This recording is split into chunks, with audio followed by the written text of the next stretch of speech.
Hi friends, कसे आहात? स्वागत आहे तुमचं किचन क्वीन वसुंधरामध्ये. आज आपण आपल्या चॅनलवर पाहणार आहोत दहीवडा कसा बनवायचा. बरेच वेळा आपला दहीवडा जो आहे तो बाहेरसारखा मऊ लुसलुशीत असा होत नाही. तर आपला दहीवडा मऊ लुसलुशीत होण्यासाठी काही टिप आणि ट्रिक्स इथं मी शेअर केलेल्या आहेत. तर असा हा कापसासारखा मऊ लुसलुशीत टेस्टी असा उन्हाळा स्पेशल दहीवडा कसा बनवायचा हे जाणून घेण्यासाठी व्हिडिओ आहे तो शेवटपर्यंत पहा आणि चॅनलवर नवीन असाल तर चॅनलला सबस्क्राईब करा. त्याचबरोबर शेजारच्या बेल आयकॉनवर क्लिक करायला देखील विसरू नका, जेणेकरून इथून पुढच्या सर्व रेसिपीचे नोटिफिकेशन तुम्हाला लगेचच मिळून जातील.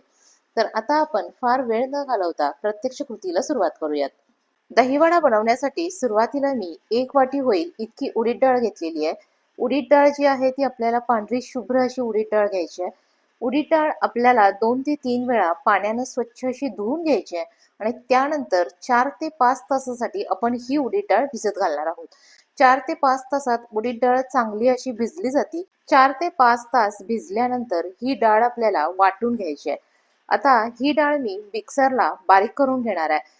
मिक्सरच्या भांड्यामध्ये आपल्याला डाळ घालताना त्यातलं पाणी जे आहे ते पूर्णपणे निथळून घ्यायचं आहे आणि मग डाळ आपल्याला त्याच्यामध्ये घालायची आहे. मिक्सरच्या भांड्यामध्ये अर्ध भांडं होईल इतकी डाळ घेतलेली आहे. त्याच्यामध्ये आपल्याला पाण्याचा वापर कमीत कमी असा करायचा आहे.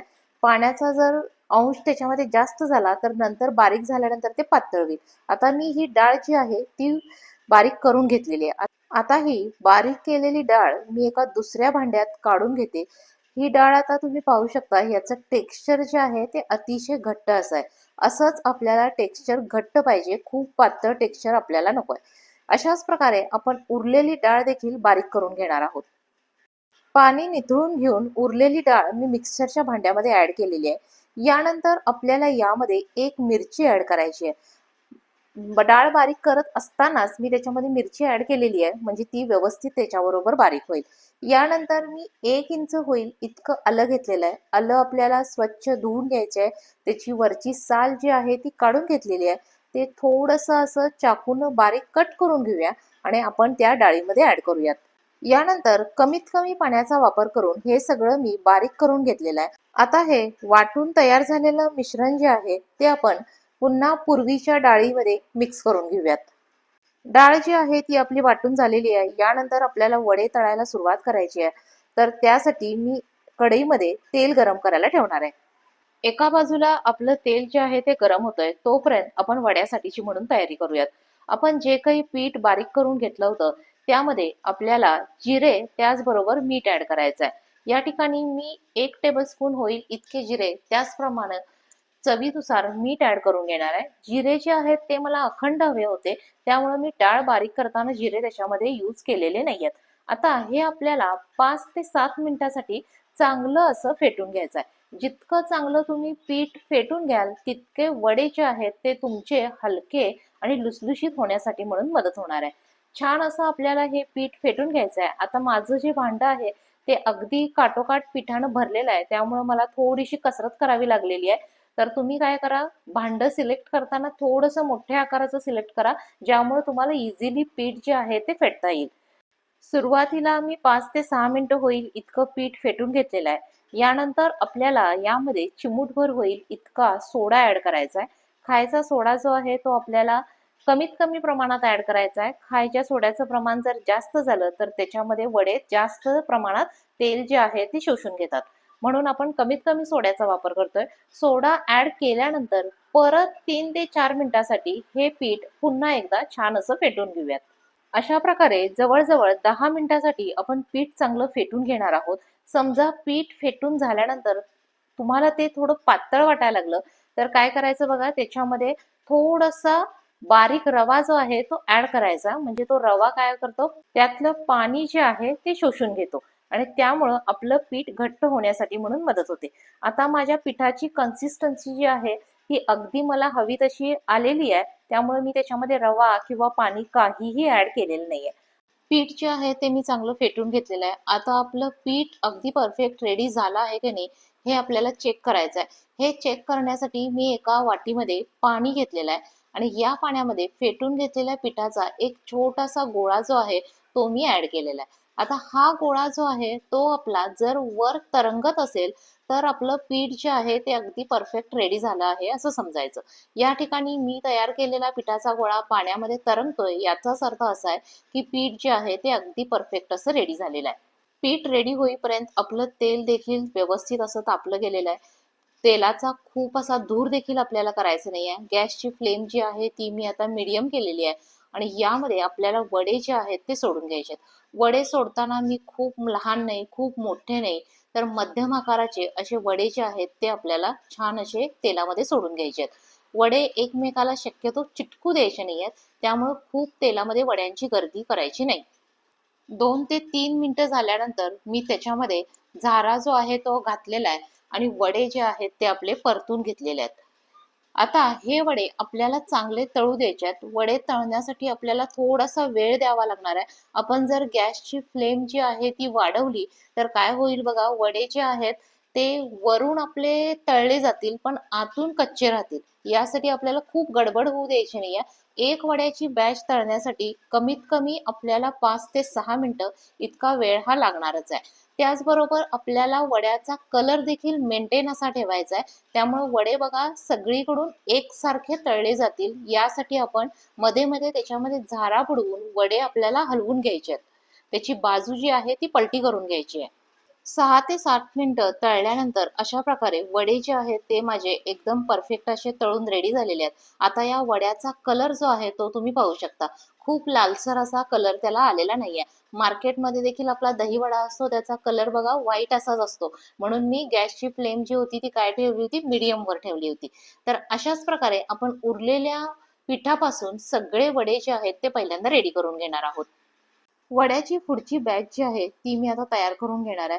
समजा वड्याची पुढची बॅच तुम्ही तेलात सोडत असताना तुम्हाला जर तेल जे आहे ते खूप गरम आहे असं जाणवलं तर सुरुवातीला काही वेळासाठी गॅसची फ्लेम जी आहे ती कमी करायची. सगळे वडे जे आहेत ते तेलात सोडून झाले की परत गॅसची फ्लेम जी आहे ती थोडीशी वाढवायची. आपल्याला वड्याचा कलर जो आहे तो मेंटेन ठेवायचा आहे आणि वडे तळताना आपल्याला अजिबात गडबड करायची नाहीये. थोडेसे पेशन्स ठेवायचे. पिठामध्ये जे काही आपण अखंड जिरे घातले होते ते बघा या वड्यावर अशा प्रकारे आपल्याला दिसून येतात. तर आपले वडे जे आहेत ते तेलामध्ये छान असे तळले जात आहेत. कुठंही वडा एकमेकाला चिकटला गेलेला नाही आहे. सपोज जर तो चिकटला गेलेला असेल तर तो तेलामध्येच काय करायचा, सेपरेट करून घ्यायचा. तर आता माझी दुसरी बॅच देखील तळून जी आहे ती तयार झालेली आहे. ती आता मी प्लेटमध्ये काढून घेणार आहे. अशा प्रकारे उरलेल्या बॅटर पासून मी सगळे वडे जे आहेत ते तयार करून घेतलेले आहेत. आणि यानंतर आपल्याला आता दहीवडा बनवण्यासाठीची प्रोसेस जी आहे ती सुरू करायची आहे. दहीवडा बनवण्यासाठी मी इथं दही घेतलेलं आहे. या ठिकाणी मी अर्धा लिटर होईल इतकं दही घेतलेलं आहे. दही जे आहे ते मी घरातच बनवलेलं होतं, त्यामुळे अतिशय घट्ट असं दही आहे. आता हे दही मी एका मोठ्या भांड्यामध्ये काढून घेणार आहे. दही आपल्याला घेताना फ्रेश दही वापरायचं आहे. खूप आंबट असं दही वापरायचं नाहीये. खूप जुनं दही वापरायचं नाही. त्याचबरोबर दही जे असावं ते म्हशीच्या दुधापासून बनवलेलं असावं. गाईच्या दुधापासून बनवलेलं दही जे असतं ते थोडंसं पातळ असं असतं.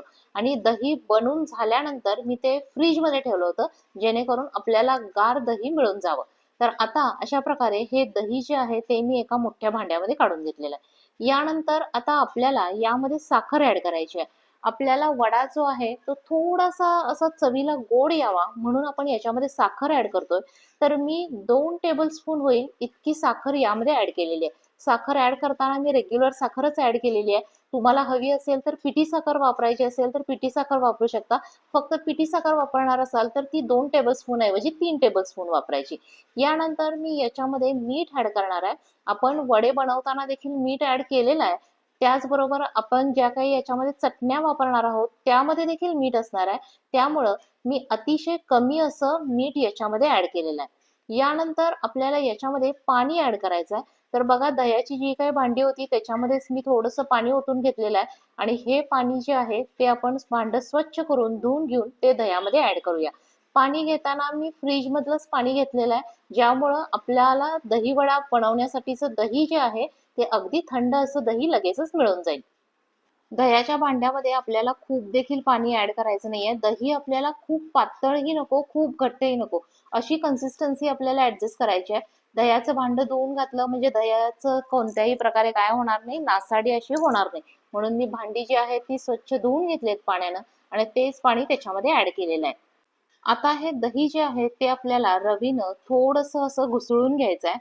तर हे दही बघा घुसळताना आपल्याला खूप देखील घुसळून त्याला लोणी वगैरे असं येईल अशा पद्धतीने जास्त घुसळायचं नाहीये. त्याचबरोबर आपण दही जे घेतलेलं आहे ते साई सहित घेतलेलं आहे. साई सहित जर दही असेल तर त्या दही वड्याची टेस्ट जी असते ते खूप छान अशी येते. त्यामुळे शक्यतो साई सहित असेल ते दही आहे ते तुम्हाला वापरायचं आहे. यानंतर मी काय करणार आहे, आवश्यकतेनुसार त्याच्यामध्ये थोडं थोडं करून पाणी ऍड केलेलं आहे. खूप देखील पाणी आपल्याला याच्यामध्ये ऍड करायचं नाहीये. मला घुसळल्यानंतर ते दही जे आहे ते अजूनही घट्ट वाटतंय म्हणून मी त्याच्यामध्ये पाणी ऍड केलेलं आहे. अर्धा लिटर जर तुमचं दही असेल तर त्याला अर्धा लिटर होईल इतकं पाणी जे आहे ते पुरेसं आहे. यानंतर आपण या दह्याची कन्सिस्टन्सी जी आहे ती चेक करणार आहोत. आता इथं मी त्याची कन्सिस्टन्सी बघितली तर आपल्याला खूप घट्ट नाही, खूप पातळ नाही अशा पद्धतीचं आपलं दही जे आहे ते रेडी झालेलं आहे. आणि हे दही जे आहे ते बघा आपलं थंड असंच दही आहे. समजा जर तुमचं दही थंड नसेल तर थोड्या वेळासाठी काय करायचं, फ्रीजमध्ये ठेवून ते थंड करून घ्यायचं. आता आपल्याला दही वडा बनवण्यासाठी म्हणून सुरुवात करायची आहे. आपली वडे जे होते ते सगळे असे तळून रेडी झालेले आहेत. आता मी एका भांड्यामध्ये आपलं पाणी घेतलेलं आहे, रेग्युलर वॉटर घ्यायचं आहे. गरम पाणी वगैरे अजिबात घेतलेलं नाही आहे, रेग्युलर वॉटर घेतलेलं आहे. जितक्या लोकांसाठी आपल्याला प्लेट सर्व करायचे, जितके वडे आपल्याला लागणार आहेत तेवढेच वडे जे आहेत ते मी पाण्यात डीप करून घेणार आहे. आता हे वडे जे आहेत ते मी पाण्यामध्ये टाकून दिलेले आहेत आणि ते वडे आपल्याला अगदी 5 मिनिटासाठी म्हणून आहे तसे त्या पाण्यामध्ये ठेवून द्यायचे. 5 मिनिटानंतर आपण या वड्यांना हलकंसं प्रेस करून घेणार आहे आणि ज्याच्यामध्ये आपल्याला दही वडा सर्व करायचा आहे त्या प्लेटमध्ये ते वडे काढून घेतलेले आहेत. आता या ठिकाणी तुम्ही पाहू शकता की आपण वडे जे आहे ते प्रेस करून जरी घेतले असेल तरी परत ते काय होतात, मूळ आकारात येतात. म्हणजे आपला वडा जो आहे तो अगदी असा परफेक्ट असा झालेला आहे. तर आता मी पहिली प्लेट जी आहे ती लावून घेतलेली आहे. यानंतर आपण जे काही दही तयार करून ठेवलं होतं तर ते दही याच्यावर आवश्यकतेनुसार आपण वरून असं सगळीकडे स्प्रेड करून घेणार आहोत. दह्याची क्वांटिटी थोडीशी आपल्याला जास्त लागणार आहे कारण आपण ज्यावेळी तो दही वडा ब्रेक करून खाणार आहोत त्यावेळी आपल्याला दही एक्स्ट्रा लागेल. म्हणून दही घालताना सुरुवातीलाच एक्स्ट्रा घालायचं. यानंतर आपण याच्यावर चिंच गुळाची चटणी स्प्रेड करून घेणार आहोत. आता ही जी चटणी स्प्रेड केलेली आहे ती नंतर मला थोडीशी कमी वाटली, त्यामुळे तुम्ही सुरुवातीलाच थोडीशी जास्त अशी चिंचगुळाची चटणी स्प्रेड करा. त्याचबरोबर आपण याच्यावर पुदिन्याची हिरवी चटणी सुद्धा घालणार आहोत. हिरवी चटणी जी आहे ती थोडीशी मी कमी प्रमाणात अशी वापरलेली आहे. थोडेसे काय केलेले आहेत, अगदी थेंब चटणी जी आहे ती स्प्रेड करून घेतलेली आहे. चिंच गुळाची चटणी आणि हिरवी चटणी घालून झाल्यानंतर आपल्याला यावर थोडीशी लाल मिरची पावडर जी आहे ती स्प्रेड करायची आहे. कलर साठीची जी काही लाल मिरची पावडर असेल ती आपल्याला अगदी थोड्या प्रमाणात अशी स्प्रेड करून घ्यायची आहे. यामुळे बघा त्याचं कलर कॉम्बिनेशन किती छान असं दिसतंय. आता लाल मिरची पावडर जी आहे ती स्प्रेड करून झालेली आहे. यानंतर आपल्याला याच्यावर चाट मसाला घालायचा आहे. चाट मसाला देखील अगदी थोडासा असा आपल्याला स्प्रेड करून घ्यायचा आहे. चाट मसाल्याची एक वेगळीच टेस्ट अशी त्या दहीवड्याला येऊन जाते. आता मी कोथिंबीर जी आहे ती बारीक कट करून घेतली होती. ही कोथिंबीर देखील थोडीशी यावर स्प्रेड करून घेऊया. कोथिंबीर स्प्रेड करून झाल्यावर आपल्याला 0 नंबरची शेव देखील याच्यावर स्प्रेड करायची आहे. तुम्हाला शेव हवी असेल तर शेव वापरली तरी चालेल किंवा बुंदी वापरली तरी देखील चालेल. आता सगळ्यात शेवटी फायनली शेव जी आहे ती मी स्प्रेड करून घेतलेली आहे. अशा पद्धतीनं अगदी कापसापेक्षाही मऊ लुसलुशीत, चटपटीत आणि अगदी मार्केट स्टाईल दहीवडा जो आहे तो आपला खाण्यासाठी म्हणून रेडी झालेला आहे. तुम्ही देखील हा दहीवडा नक्की करून बघा आणि मला कमेंट करून सांगा की तुमचा दहीवडा कसा बनलेला आहे. तर ही होती आपली आजची कापसापेक्षाही मऊ लुसलुशीत चटपटीत असा दहीवडा बनवण्याची रेसिपी. रेसिपी आवडली असेल तर व्हिडिओला लाईक करा, शेअर करा. चॅनलवर नवीन असाल तर चॅनलला सबस्क्राईब करा. रेसिपी शेवटपर्यंत पाहिल्याबद्दल धन्यवाद. लवकरच भेटूया नवीन रेसिपीसह. तोपर्यंत बाय बाय.